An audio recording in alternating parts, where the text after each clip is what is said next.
खबर में खुश आमदेद। मैं हूँ आपका होस्ट सईद काजी और मेरे साथ मेरे को होस्ट हैं जनाब मियाँ शाहिद साहब। रन डाउन और फिर इंतहाई मौजूद मेहमान हमारे साथ होंगे, उनसे रहनुमाई लेंगे।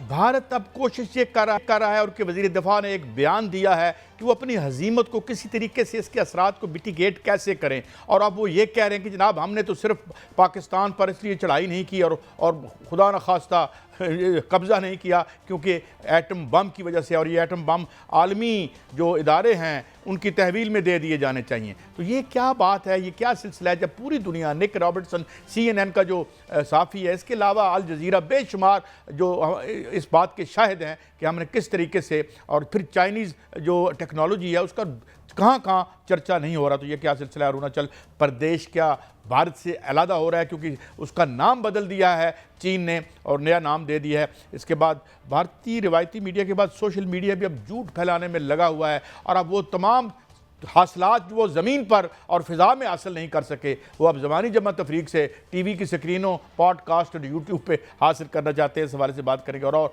मकामी सतह पर भी एक बड़ी अहम खबर बानी PTI के बारे में कहा जा रहा है। एक्सक्लूसिव स्टोरी अंसार अब्बासी साहब की आई है। वो फरमाते हैं कि बानी PTI हुकूमत के साथ मुज़ाकरात करने के लिए तैयार हैं, गोया शहबाज शरीफ साहब के साथ मुलाकात यानी मुज़ाकरात के लिए तैयार है। हमारे साथ मौजूद हैं air marshal retired Shahid Akhtar साहब। वेरी मच शाहिद अख्तर साहब। शाहिद अख्तर साहब, अब ये जो तो उन्होंने मुतालबा कर दिया है कि जी ये आलमी ऐसा कोई प्रेसिडेंट है और why we are very responsible state, और सेकेंडली क्या वो अब they are trying to hide behind our nukes कि भाई वो इस शिकस्त या हजीमत या ये जो ह्यूमिलिएशन है इसको कम करने की काविश है। आप इसे कैसे देखते हैं जनाब एयर मार्शल साहब? देखिए, हमें ये समझने की ज़रूरत है कि प्राइम मिनिस्टर मोदी ने जो स्पीच की थी, वो उनकी एक कंपल्शन थी। एक मतलब एक कंट्री जो कि who has been beaten recently in a conflict, तो वो उसका प्राइम मिनिस्टर किस किस्म की स्पीच कर सकता है? वो तो मुझे बिल्कुल सरप्राइज़ नहीं करती है।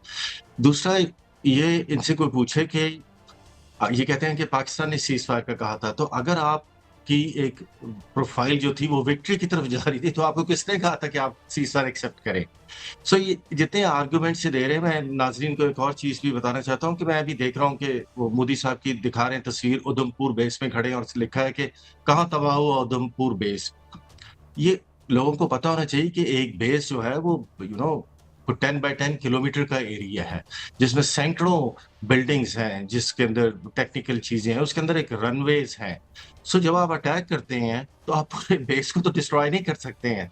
हाँ, अगर फुल फ्लेज वॉर होगी तो हम दिखाएँगे कि बेसिस को कंप्लीटली भी कैसे डिस्ट्रॉय किया जाता है। आप उसके रनवे पे क्रेटर्स डालते हैं ताकि इनके जहाज़ टेक ऑफ ना हो सके, फॉर एग्ज़ाम्पल। और यही कुछ हमने किया। आप बेस पे किसी भी जगह जाके 10,000 जगहों की तस्वीरें भी ले सकते हैं और खुद भी किसी जगह पे खड़े होके बता सकते हैं। ये बहुत ही एक एवरेज लॉजिक है। और ये कुछ लोग मुझसे पूछ रहे थे कि जी वो तो वहाँ खड़ा हुआ है तो दुम पे बेस तो अभी भी कायम है। डिस्ट्रक्शंस इस तरह की इस लेवल पे नहीं होती, क्योंकि ये तो एक डेमोंस्ट्रेशन थी हमारी तरफ से कि व्हाट मोर कैन कम। दूसरा, आपने न्यूक्लियर वाली बात की। इस पे अगर आपने आज हमारे स्पोक्स पर्सन का भी बयान सुना, उन्होंने इंडिया के कई वाक़यात बताए हैं कि सबसे ज़्यादा जो ये फिसाइल मटीरियल है, इसकी प्रोलिफरेशन या स्मगलिंग तो इंडिया की तरफ से हो रही है। इनके कितने लोग हैं जो अरेस्ट हुए हैं। पिछले दिनों तो कोई वो $100 मिलियन की वो थी फिसाइल मटीरियल जो कि ये वहाँ से निकाल के कहीं और लेके जाना चाह रहे थे। ये इनकी ये लॉजिक और ये लॉजिक कि पाकिस्तान ने न्यूक्लियर कार्ड दिखाया। न्यूक्लियर कार्ड तो पाकिस्तान उस वक़्त दिखाता कि अगर हम कन्वेंशनल वॉर में हार रहे होते इनसे। कन्वेंशनल वॉर में तो उनकी इतनी सख्त I don't want to use this word but इतनी सख्त ठुकाई हो गई थी कि वो ऑफ बैलेंस हो गए थे। वो चूँकि वो ऑफ बैलेंस हुए, उनके जहाज़ ऑन रिकॉर्ड अगले दिन टेक ऑफ ही नहीं करने दिया बिकॉज़ वो डर रहे थे कि वो फिर शूट ना हो जाए। अगर आप इतने एनिमी जब इतना ऑफ बैलेंस हो जाए so early in a war, तो फिर वो संभल नहीं सकता, फिर वो वॉर के अंदर वापस नहीं आ सकता है। और एग्ज़ैक्टली इनके साथ यही हुआ है कि ये ऑफ बैलेंस हो गए थे और ये वापस नहीं आ सकते थे। इनके NSA ने अपने 6 NSAs को फ़ोन किया एयर है मार्शल साहब, और जो बिल्कुल लीक ऐसा ही हुआ है। इन्फॉर्मेशन और जहां तक वो ताबकारी की बात कर रहे हैं और वो हमारे जो एटॉमिक असासों की बात कर रहे हैं, वहां पर एक एजेंसी की रिपोर्ट आई है, वो इंडिया की एजेंसी की रिपोर्ट आई है कि वहाँ पर जो बरामूस मोबाइल उनके जो है वो तबाह हुए, उनका डिपो, तो वहाँ से ताबकारी निकल रही है।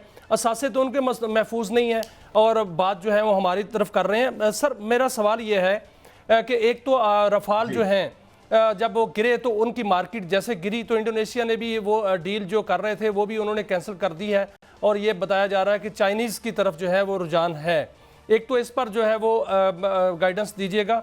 दूसरा ये बताइएगा कि भारत का वतीरा है कि वो हमेशा मुकरता है, वो वादों से मुकरता है, मज़ाकरात से मुकरता है और अब भी वो सीज़ फायर हुआ है, क्या वो मज़ाकरात की राह अपनाएगा या कुछ और करने वाला है, या वो आलमी ज़िल्लत जो उसने उठाई है उसके बाद क्या मुस्तकबिल देख रहे हैं पाकिस्तान और भारत के मज़ाकरात के हवाले से? देखिए, मैं पहले सेकंड पार्ट का जवाब आपको दूंगा। भारत मेरी नज़र में जो मेरा एक्सपीरियंस है डीलिंग विद देम या जो मैंने हमेशा से देखा, वो मुज़ाकरा की तरफ नहीं आए, ठीक है? वो एक दिल्ली रैली सी करेगा, लेकिन इस तरफ वो नहीं जाएगा। ऑल्दो उसको अमेरिकन प्रेशर देंगे, बिकॉज़ प्रेसिडेंट ट्रंप ने चूँकि ये कह दिया है, तो वो चाहेंगे, तो मेरे ख़्याल में भारत जो है वो एक लिप सर्विस देगा, क्योंकि उसकी रीज़न है, उसकी साइकोलॉजिकल रीज़न्स भी हैं। वो ये हैं कि भारत जैसे एक इकोनॉमिक पावर बन रही थी, इट वाज़ बिट नेचुरल कि वो ये सोचना शुरू कर दें कि अब हम उतनी ही बड़ी मिलिट्री पावर भी ऑटोमैटिकली बन रहे हैं। मिलिट्री पावर ऑटोमैटिकली नहीं बनते, उसके लिए आपकी एक बहुत बड़ी इंडस्ट्री होनी चाहिए, आप ताकि आप चीज़ें प्रोड्यूस कर रहे हों। आपके अपने इंजीनियर्स और अपने साइंटिस्ट हों कि जो state of the art technology बनाएँ। इंडिया इससे बहुत दूर था। इंडिया बोरोड टेक्नोलॉजी और बोरोड चीज़ों के ऊपर ये समझ रहा था विद ऑब्सलीट ट्रेनिंग डॉक्ट्रिन कि शायद वो ये ले लेगा। तो ये जो एक इतनी बड़ी हज़ीमत हुई है, वो इसको और डोमेस्टिक प्रेशर और जो उनका माइंडसेट है प्राइम मिनिस्टर मोदी का which is RSS based Hindutva inclined, वो इनको ये मुज़ाकरात की तरफ नहीं जाने देगा। नंबर ये तो इसमें आपको बिल्कुल क्लियर हो जाए। अब ये करेगा क्या इंडिया? आई थिंक मेरे ख़्याल में तो मैं अभी बैठा इस पे सोच ही रहा था आज 8-10 चीज़ें बिल्कुल क्लियर हैं। नंबर 1 बलूचिस्तान और केपी के अंदर वो इंसर्जेंसी को बढ़ाएगा। नंबर 2 वो इंटरनेशनल लेवल पे पाकिस्तान का ये टेररिज्म वाला जो है बयानिया, इसको बहुत विगरसली परस्यू करेगा। फिर वो फाइनेंशियल इंस्टीट्यूशंस के पास जाएगा कि वो हमें एड ना दें। लेकिन जो वर्स्ट चीज़ होगी, वो आर्म रेस वो पाकिस्तान को शुरू करवाएगा ताकि पाकिस्तान को इकोनॉमिकली डिप्लीट करके किया जाए। उसके अलावा वो उसका जो रिलेशनशिप है इज़राइल के साथ और अमेरिका के साथ, वो बहुत ज़्यादा स्ट्रेंथन हो जाएगा। क्योंकि अब वो जो अपनी उसने एनालिसिस किया होगा, जो इसकी सारी ये कमियाँ हैं, वो कमियों को पूरा करने के लिए इसको सिर्फ यही 2 सर हैं इंशाल्लाह वो मुंह की जो नज़र खाएगा, आते हैं। वो मुंह की खाएगा और हम इंशाल्लाह उसमें भी फतह याब होंगे। सर एक तिश्नगी रह गई है, लगता है कि जो दास्तान हमारी फतह की है उसमें फतह की दास्तान जो है अवाम उस पर सवाल करते हैं, उसमें लगता है कि तो तिश्नगी है। अवाम को और पता लगना चाहिए कि भारत को कैसे हमने धूल चटाई। 6 और 7 की दरमियानी शब को जो अवामी सवाल हैं वो मैं आपके सामने रखता हूँ, काइंडली इस पर जो गाइड कीजिए ताकि लोगों का जो है वो तिश्नगी दूर हो सके कि पाकिस्तानी अफवाज ने भारतीय राफेल को कैसे अंधा किया था। भारतीय 80 जहाज़ों का जो झुंड था वो उस वक्त क्या कर रहा था? क्या भारतीय जहाज़ों को पाकिस्तानी जहाज़ नज़र नहीं आ रहे थे? क्या इंडियन जहाज़ों को पाकिस्तानी जहाज़ों की मौजूदगी का एहसास नहीं हो रहा था? ये भी सवाल पूछा जा रहा है कि क्या पाकिस्तान ने लाइन ऑफ कंट्रोल पर कोई ऐसी साइबर वाल क्रिएट कर दी थी कि उनकी भारतीय जो फ़ज़ाइया थी वो अंधी हो गई और पाकिस्तानी जहाज़ों ने भारतीय जहाज़ों और मिसाइलों पर फायर किए, लेकिन क्या दूसरी जानिब से भी फायर आ रहे थे कि नहीं आ रहे थे? ये सारे सवाल हैं सर। फतह की जो दास्तान है इसको ज़रा एक बयान कीजिएगा ताकि लोग जो हैं इस पर जो तिश्नगी रह गई है वो दूर हो सके। चले मैं वो दास्तान तो आपको बयान कर देता हूँ, उसके कुछ जो टेक्निकल चीज़ें हैं, सेंसिटिव हैं, उसको हज़फ करके। लेकिन मेरी अपना ज़ाती ओपिनियन ये है कि हमें अब इसके आगे भी सोचना चाहिए, ठीक है? लेकिन मैं ये बहरहाल आपने कहा है मैं बयान कर देता हूँ। देखें, लोगों को जिस चीज़ की समझने की ज़रूरत है ना, वो कह रहे हैं कि उनको हमारे जहाज़ क्यों नहीं नज़र आए? उनको हमारे जहाज़ ज़रूर नज़र आए, इसमें कोई शक नहीं है। लेकिन जैसे हमने जिन चीज़ों का इस्तेमाल किया, जिसमें इलेक्ट्रॉनिक वॉरफेयर होती है या इस किस्म से रिलेटेड चीज़ें, उसकी वजह से हवा में वो देख तो रहे थे, लेकिन उनके लिए आपस में एक-दूसरे के साथ कोऑर्डिनेशन करना, वो मुश्किल हो रहा था। और जब तक आपके सामने एक बहुत बड़ी पिक्चर जो उनको नज़र आ रही है, लेकिन उनकी कोऑर्डिनेशन नहीं है कि यार कौन-सा जहाज़, किसने उसको लॉक किया हुआ है, और तो वो फिर एक स्टेट ऑफ chaos आ गई थी, जो कि आपने इनकी आरटी भी सुनी है, रेडियो ट्रांसमिशन, उससे भी अंदाज़ा होता है। अल्हम्दुलिल्लाह हमारे पास ऐसे मिसाइल थे कि जिनकी रेंजेस उनके जहाज़ों से अच्छी थी। बट मोर इम्पोर्टेंटली कि हमारे पायलट उनको इतना स्किलफुली यूज़ कर रहे थे कि उसकी वजह से उनके पायलट्स को वो मौका नहीं मिल रहा था कि वो इनके ऊपर फायर कर सकें या इनको शूट कर सकें। तो इस कॉम्बिनेशन ऑफ फैक्टर की वजह से जिसमें हमारी एक परफेक्ट कोऑर्डिनेशन थी, स्पेस से भी थी, ग्राउंड से भी थी, अवैक्स के साथ भी थी, आपस में इन जहाज़ों की थी, ग्राउंड रेडार्स के साथ भी थी, और अगर कोई यूएवी ट्रांसमिट करे तो उनके साथ थी। तो ये जो एक कंप्लीट अच्छा स्पेक्ट्रम होता जनरल है साहब, जिसमें आप एयर मैंने मार्शल सारी साहब, माफ़ी चाहता हूँ मैं, ये बताएं, बड़ा इंपॉर्टेंट क्वेश्चन एक और भी मैं शामिल किए देता हूँ, क्या अब F-16 की हमें ज़रूरत रह गई है? ये जो JF-10 की बात हो रही है, अब ये भी क्या ऑब्सोलीट हो चुके हैं या पुराने हो चुके हैं F-16, और हमारी रिलायंस ज़रूरी नहीं है क्योंकि हम अब चीन के साथ इश्तराक से खुद तो बना रहे हैं, एयर मार्शल साहब? नहीं, देखें, ये जो F-16 एक बहुत ही कैपेबल प्लेटफ़ॉर्म है और उसमें हमने जो मॉडिफ़िकेशन की थी, उसकी वजह से पुरानी F-16 भी जैसे एक नया F-16 होता है, with all those capabilities, so we have the similar thing. किसी को ये कन्फ्यूजन नहीं होनी चाहिए कि F-16 जो है वो इन जहाज़ों से किसी भी तरह अपनी परफ़ॉर्मेंस या उस चीज़ में कम है। अगर हमारी एक वो खुदा ना ख़ास्ता कभी एक और वाइडर स्केल पे हमारी जंग हुई, तो आप देखेंगे कि परहैप्स शायद यही वो प्लेटफ़ॉर्म होगा जो बहुत ज़्यादा जगहों पे यूज़ होता है, क्योंकि इसकी एम्प्लॉयमेंट के जितने एवेन्यूज़ हैं, वो तो बहुत कम जहाज़ों के होते इट्स हैं। तो it's very it's a very heartening to important here platform. General साहब, एयर मार्शल साहब, कि हमने इस जहाज़ F-16 को भी इम्प्रूव किया है और हम इंडिजिनस जो हमारी है। बढ़िया air marshal retired Shahid Akhtar sahab for enlightening us on these very vital and sensitive issues. नाज़रीन, अब हमारे साथ मौजूद हैं, किसी तारुफ के मोहताज नहीं, जनरल रिटायर्ड गुलाम मुस्तफ़ा साहब।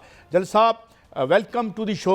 और मैं ये याद कर रहा हूँ कि जंग से पहले जब हम आपसे बात कर रहे थे तो आपने दो बातें कही थी और वही हुआ कि we have no other option than retaliating. और इस जो उन्होंने पार की है, जो एक रेड लाइन क्रॉस की है, तो वो उसका अगर हमने जवाब ना दिया और फिर उसी तरह हुआ और आपके कंसर्न ठीक थे।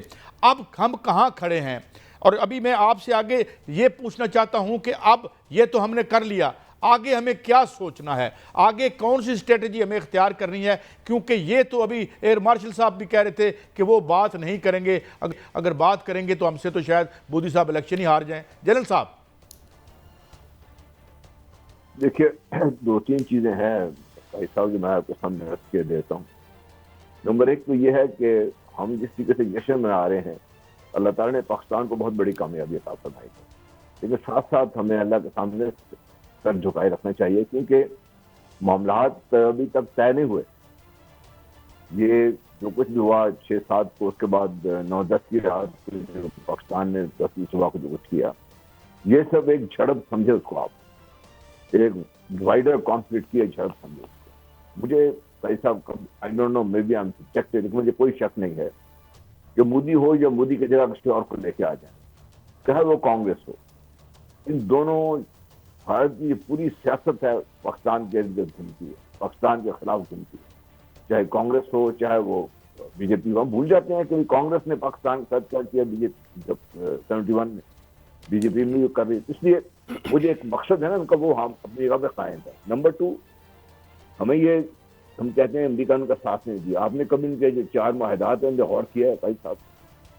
मुझे यूं लगता है कि अमेरिका को जब तक होश आई उस वक्त तक बात बिगड़ चुकी हुई थी, और पहले जो कह रहे थे कि हम बीच में नहीं आएंगे, उनको जब ये अंदाजा हुआ कि भाई अगर बीच में ना आए तो एक तो कॉन्फ्लिक्ट बढ़ जाएगी, दूसरा ये है कि जो भारत की सुर्खी हुई है और ज्यादा उसको नुकसान पहुंचेगा, इसलिए उन्होंने बीच में आके फिर तो सीज फायर करा दिया है। लेकिन आप ये देखिएगा, आगे आगे बातचीत जब भी कभी हुई, अगर कभी हुई, तो ये बातचीत किसी मंडे, ये बेल किसी मंडे चढ़ेगी नहीं, इसलिए नहीं चढ़ेगी कि भाई उनके जो मकासद हैं वो नहीं है जो दोनों कौमों को एक दूसरे के खिलाफ रोक कर एक दूसरे के साथ भाईचारे का सबक दे सके। इसलिए मेरे अपना ख्याल ये है, और मेरा ख्याल है कि हमारी जो फैसला कुव्वतें हैं उनको भी इस चीज़ का अच्छी तरह एहसास है, उनके पास इंफॉर्मेशन उस तरह से बहुत ज़्यादा है, वो समझते हैं ये जो है जो 3 जो ट्राइका है, ये जो अमेरिका, भारत, इजराइल, ये इस तरीके से आराम से आपको धीरे नहीं देंगे। इसलिए तैयारी हमारी होनी चाहिए, कौम को तैयार होना चाहिए। कौम को तैयारी के लिए अपनी फिर लेकिन सर अभी भारत जो है उसको तो शिकस्त फाश हुई है और दूसरी जानब चीन ने भी जो है उसको आड़े हाथों ले लिया है। वहां पर अरुणाचल प्रदेश में उन्होंने उस इलाके को पूरा अपना नाम दे दिया, जंगान उन्होंने कह दिया उसको, और उसको जो है वो 30 ऐसे मकामात हैं जिनको उन्होंने चाइनीज़ नाम दे दिए हैं। और उसमें जो है वो पहाड़ भी हैं, रेजिडेंशियल एरियाज़ भी हैं, दरिया भी हैं और जो है झीलें भी हैं। तो आप क्या समझते हैं कि जो भारत है इस टाइम पर इस तरह चीन का उस तरह जो है वो आना और ये इकदाम करना और साथ वहाँ पर जो चिकन नेक है वहाँ पर एयर बेस बनाना, इस सारे सिनेरियो को कैसा देखते हैं कि भारत उधर भी फंस गया फिर? जी बिल्कुल, ये तो भारत ने खुद अपने गर्दन चौक में दी है ना। उनको पता नहीं था कि जब ये 22 अप्रैल के बाद से जो लद्दाख के ऑपोजिट और अरुणाचल प्रदेश के ऑपोजिट जो चाइनीज फोर्सेस जमा हुई थी वो किससे जमा हुई। और फिर जब ये भूल जाता कि चाइनीज ने ये बड़ा वाज़ेह ऐलान किया हुआ है कि Pakistan is China's is right.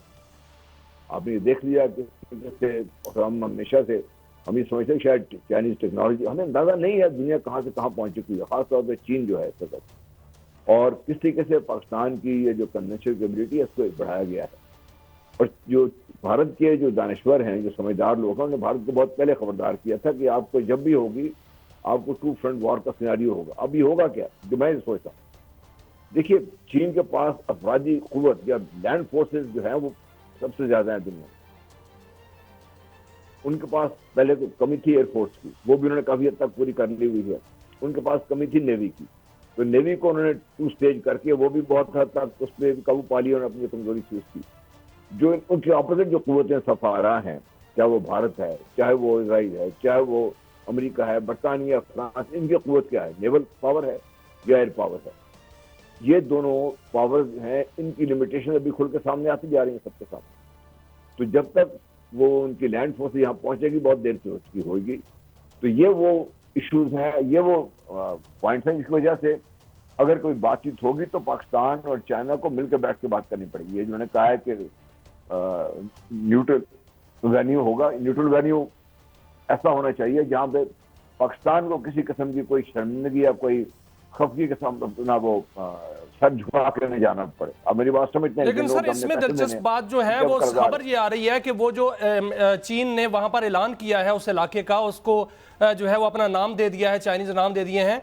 जब चाइना उस पर जो है वो कब्जा करेगा या उन्होंने कहा है कि वहां से निकल जाएंगे, हमारा इलाका है, तो उसको सबसे पहले तस्लीम करेगा रूस। यानी रूस जो कि भारत का बहुत बड़ा पहले हमायती रहा है और हरीफ रहा है और हलीफ बल्कि रहा है। तो अब इसका मतलब है कि दुनिया बदल चुकी है। वो भारत को वो उस तरह की जो है वो होस्टिंग नहीं मिलेगी जो पहले मिलती थी कि रूस जो है उसके साथ होता था, फलां मुल्क उसके साथ होता था। अब जो ट्राइका है वो ट्राइका ही रहेगी बस। देखिए हमें ट्राइका की जो है ना जो स्ट्रेंथ, उसको हमें नजरअंदाज नहीं करनी चाहिए। डेफिनेटली इस वक्त जो हालात चल रहे हैं और ये गुज़श्ता 1-1.5 दहाई से ये मामला चल रहे हैं, उससे पहले जो समझदार लोग ने कह दिया था कि भाई अमेरिका की ताकत आहिस्ता आहिस्ता ज़वाल पजीर होगी और होती जा रही है वो।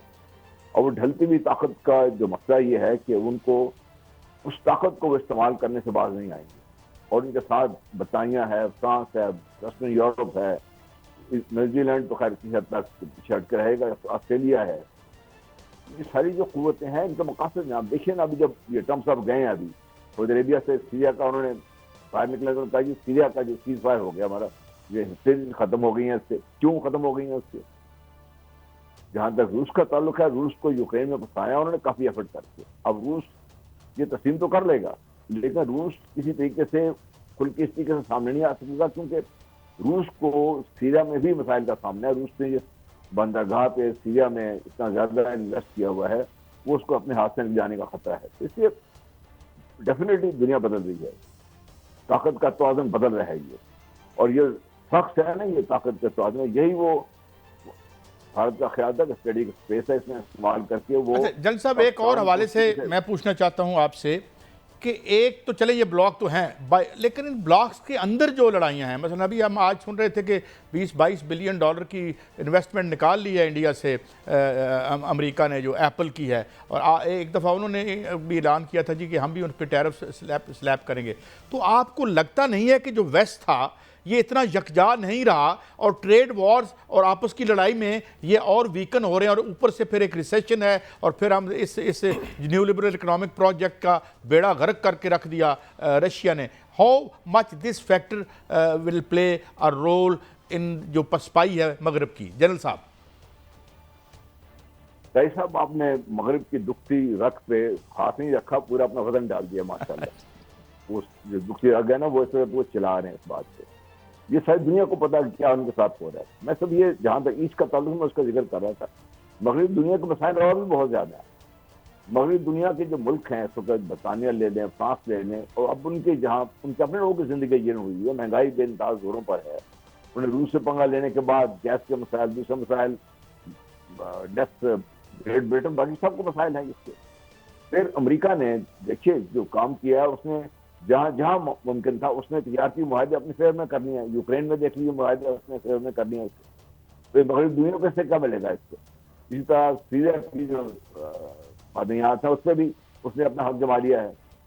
तो मगरबी दुनिया के मसाइल तो हैं और बेइंतहा मसाइल। यही वो जो वजूहत हैं जिनकी वजह पर उन्हें कुछ ना कुछ तो करना पड़ेगा अपने आप को संभालने के लिए, वरना जिसी किसी वो इस वक्त नजर आ रहे हैं कि बिखरने का उनका चांस बढ़ता है। बुनियादी जो बात जनरल साहब आपने की वो ये है, और जो मैं समझता हूँ कि जिस पे हम इसको कंक्लूड करते हैं कि हमें अब बड़ा चौकस रहना पड़ेगा। जनरल साहब भी यही कह रहे हैं, इससे पहले एयर मार्शल साहब भी कह रहे थे हमें जागते रहना है क्योंकि वो बाज नहीं आएंगे। बहुत शुक्रिया जनरल साहब for enlightening us on these issues. नाज़रीन, एक ब्रेक की तरफ बढ़ते हैं। बहुत से अहम इशू, भारतीय मीडिया क्या कर रहा है, और एक बड़ी और दिलचस्प शख्सियत भी हमारे साथ इस सेगमेंट में होंगे जिन्होंने खासी कम अज़ कम मीडिया पर जिसे धूल चटाना कहते हैं वो हमारे साथ होंगे। जनाब शहजाद गयास शेख साहब पॉडकास्टर हैं, और उनसे पूछते हैं कि उनका मार्का कैसा रहा। एक ब्रेक के बाद।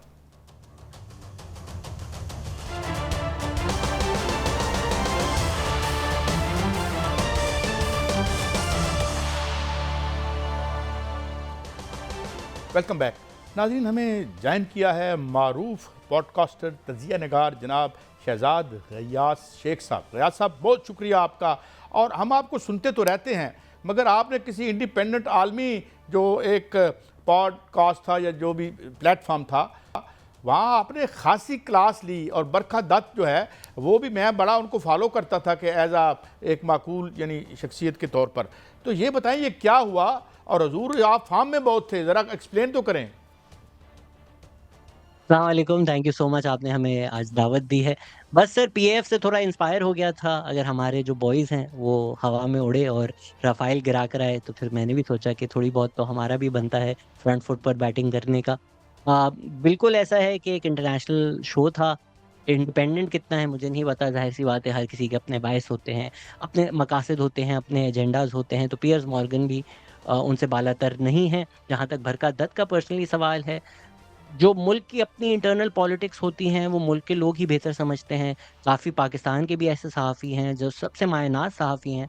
अगर मैं यहाँ फ़हरिस्त बनाऊँ तो बैनुल अक़वामी मुल्कों में उनकी इज़्ज़त होगी, लेकिन जो हमें अभी सुन रहे हैं, मैं जिसका नाम लूँगा उनकी जो भी सियासी वाबस्तगी है उसके हिसाब से उनको वो या तो लिफाफा लगेगा या सच्चा लगेगा। तो इसी तरह बरखा दत्त भी, जो पॉलिटिकल पार्टीज़ अलग-अलग हैं, वो उसकी बेसिस पर पोलराइज़ेशन पर कोई उनको क्रेडिबल समझता है, कोई उनको क्रेडिबल नहीं समझता।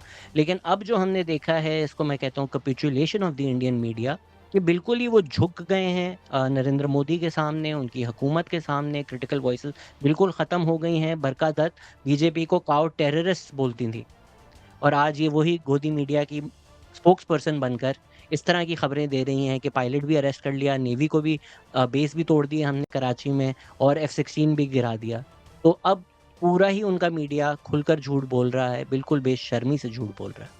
अच्छा, तो ये क्या फ्लेयर अप कैसे हुआ आपका? लेकिन शेख साहब, जो उनका मीडिया आपने पाया, देखा कि उसने उनका मीडिया ने जो भी किरदार अदा किया है इस पूरे कशीदगी में, आपने देखा कि 22 अप्रैल से लेकर जब पहलगाम का वाकया हुआ और 10 मई तक जब उनको हमने धूल चिटाई, उस वक्त तक जो मीडिया ने वहाँ पर जितनी, मैं तो उसको बकवास ही कहूँगा, जो बकवास की गई, वह जिस तरह उन्होंने बताया कि सेना दाखिल हो गई, फलां शहर गया, फलां शहर गया, फलां उससे मिट गया, नक्शे से मिट गया।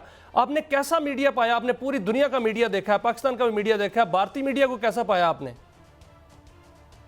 सर ये बहुत मशहूर खेल है वॉर ऑफ द वर्ल्ड्स, जो एक दफ़ा रेडियो पे नशर हो गया था कई ज़माने पहले अमेरिका में, जिसमें कहानी बताई जा रही थी कि दुनिया में एलियंस आ चुके हैं, पर लोगों ने वो शुरू का पार्ट नहीं सुना कि ये सब झूठ है और उनको लगना शुरू हो गया कि वाक़ई एलियंस आ गए हैं। तो एक दौर जब सोशल मीडिया नहीं था, तब इस तरह की बातों पर यकीन कर लेना फिर भी आप थोड़ा मार्जिन दे सकते हो।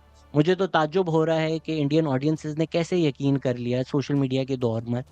कितना ही मुश्किल था कि आप पाकिस्तानी टीवी चैनल्स खोल लें, वीपीएन खोल लें, ट्विटर पे चले जाएँ, देखें पाकिस्तानी क्या कह रहे हैं, या तो आप थोड़ा बहुत झूठ बोलें। हमारे यहाँ भी सहाफ़त में इस तरह का झूठ बोला जा सकता है कि जलसे पे 500 नहीं 5 लाख लोग हैं। पर ये कोई झूठ नहीं बोल सकता कि जलसे पे बम मार के पूरे का पूरा जलसा ही तबाह कर दिया है। कराची भी तबाह हो चुका था, लाहौर भी तबाह हो चुका था, मज़े की बात है लाहौर में नेवी भी आ चुकी थी उनकी, तो नहर आई, कैसे आई मुझे तो नहीं पता। उनके मीडिया ने, अब तो वो शायद कहना चाह रहे हैं हमने बड़ा कोई साइऑप्स किया था, बट ये यकीनन किसी न किसी ऑफ़िशियल सोर्स ने उनको बोला होगा, लीक की होगी इन्फॉर्मेशन जानबूझकर, जिसकी बिना पर, जिस तरह हमारे यहाँ भी ज़राए की बिना पर सहाफ़त की जाती है, उन्होंने इस तरह की रिपोर्टिंग की और they had egg on their face in the morning. मुझे नहीं लगता कि उनके सपोर्टर्स भी जो हैं, वो अब इन लोगों को मेजर गौरव अच्छा आर्या हो शहजाद, गए, एक और अरविंद सवाल गोस्वामी मैं हो फिर गए, आपने जाना भी इनको आपने सीरियसली ले सकेंगे। आपने एक और शो में भी जाना है, मैं मुझे ये बताएं कि there were certain sensible people voices like Karan Thapar है, या मैं अरुंधति रॉय को मैंने नहीं सुना, उसके तो वो बड़ा प्रोसिक्यूट भी करते हैं, लेकिन वो तमाम लोग भी जो हैं मोदी ने आगे लगा लिए, फिल्म इंडस्ट्री को भी अपने बीजेपी के एजेंडे पे ले आया। हाउ कम ऑल दैट, आप कैसे देखते हैं इसे? सर झुके तो सब हैं, कुछ खौफ से, कुछ शौक से।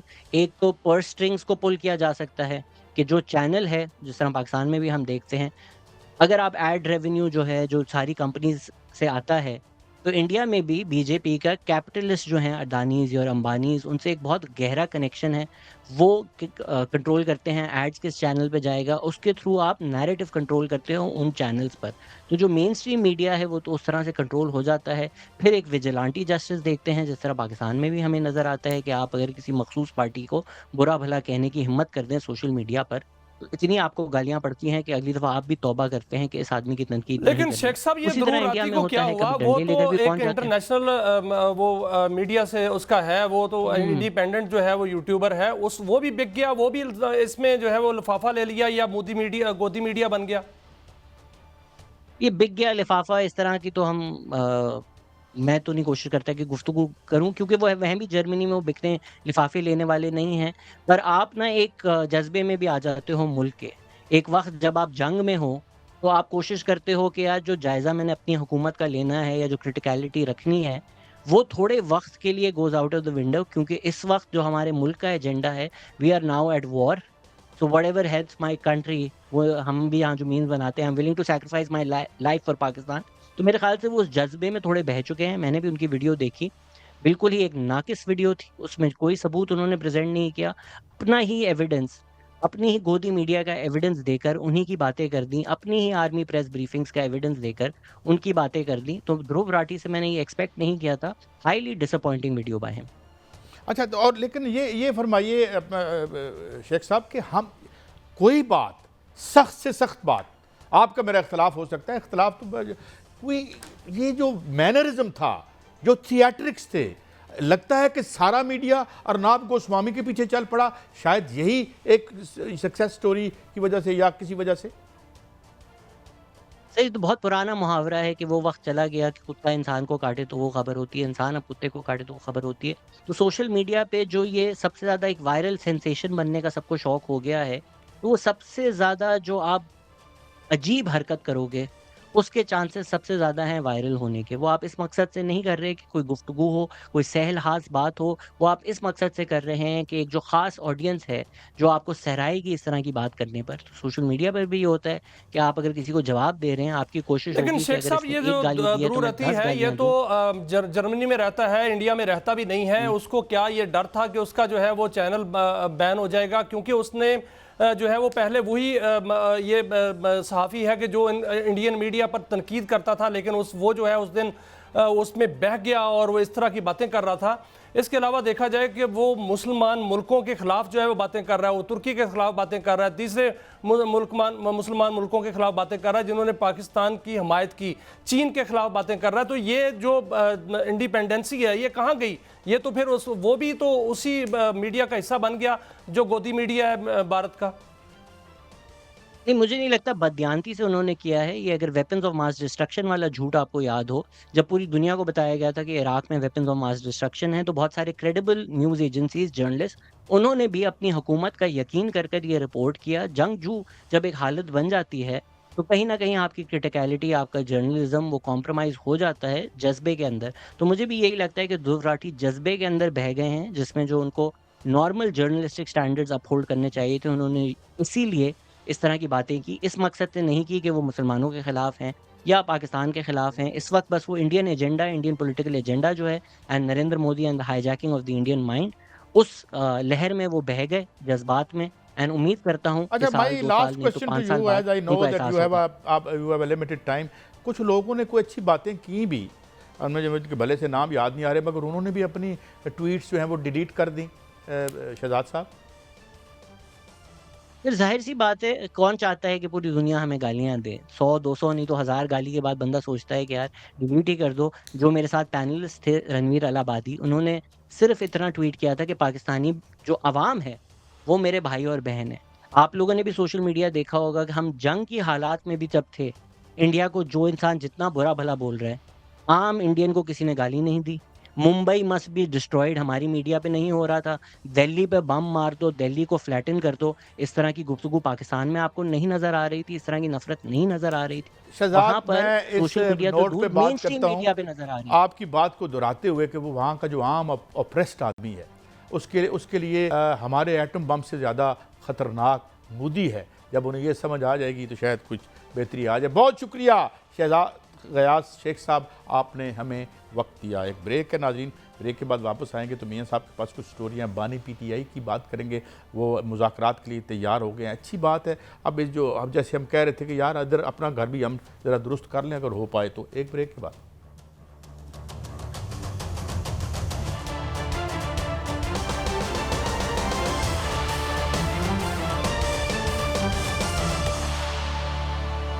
वेलकम बैक नाज़रीन। अब आते हैं ज़रा बड़े दिनों के बाद वतन अज़ीज़ के अंदर की बात भी कर लें, सियासत की बात भी कर लें।